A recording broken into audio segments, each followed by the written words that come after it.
Let's go live to Canberra now because joining us is the Shadow Foreign Minister Simon Birmingham.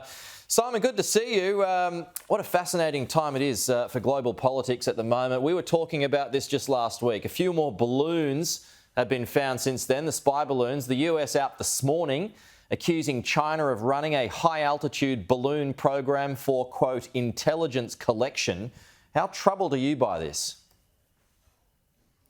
This is troubling, and the lack of engagement or transparency from China in relation to this is also troubling, that they have declined to engage in officials-level conversation with the United States to be transparent about what it is that they've been doing, what they've been undertaking, and to try to make sure that they can move beyond this increased area of tension. Now, we want to see an environment which is pursuing as much peace and stability as possible.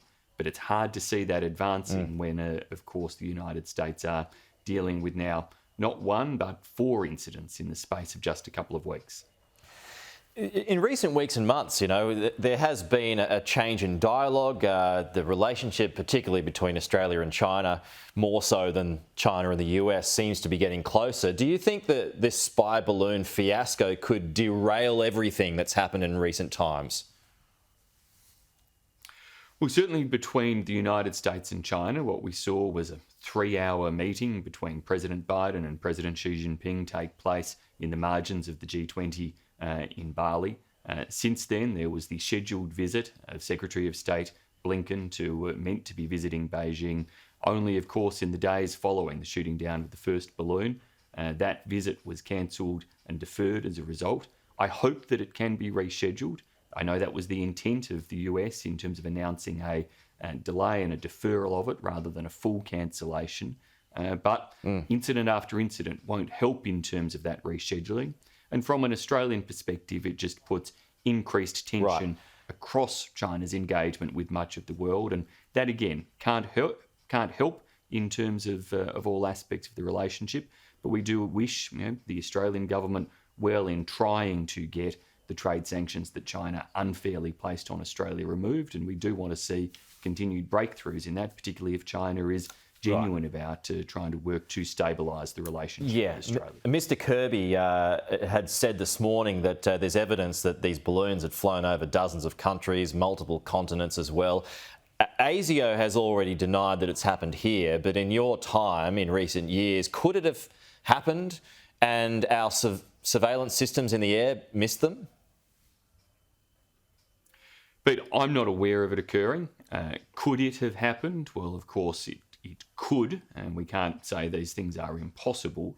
In terms of the scope and reach of the type of surveillance systems, they're questions really for our defence and other security experts, and I've got no doubt that some of those questions will unfold as Senate estimates and other processes continue during the course of this week to ensure that we have the confidence in the security of Australia's airspace and our sovereignty to be able to protect Australia from incursions and spying activities that could be of concern. Just a final one here on the economy, Simon. Stephen Jones, he's been out this morning. He's mirroring comments that he made last week when it comes to the economy at the moment and his concerns about the RBA's rate rises.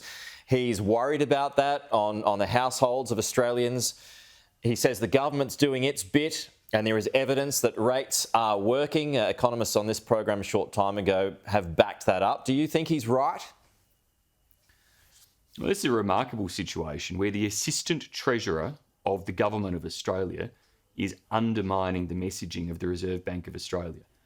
Now, Treasurer Chalmers and Prime Minister Albanese need to pull Stephen Jones into line or push him out of the ministry if he's going to continue to speak out of turn and undermine the independent Reserve Bank. Ultimately, the Reserve Bank sent a very big warning sign to the government last week with the not just increase in rates, but also, importantly, the statement made by the Reserve Bank Governor. And in that statement, he's foreshadowing the risk of further rate rises. And far from helping, the Albanese government is pushing up the rate of government spending. They are legislating many more multi-billion-dollar funds that they want to put in place. And of course, reforms like their industrial relations ones, will only hurt productivity across the economy. So it's a government that is making a difficult situation worse, Right. and from that causing Australians to pay more. Is merely expressing a concern really undermining the Reserve Bank? Well, Stephen Jones was out there last week suggesting that there shouldn't be any more interest rate rises. So he is undermining the independence of the Reserve Bank.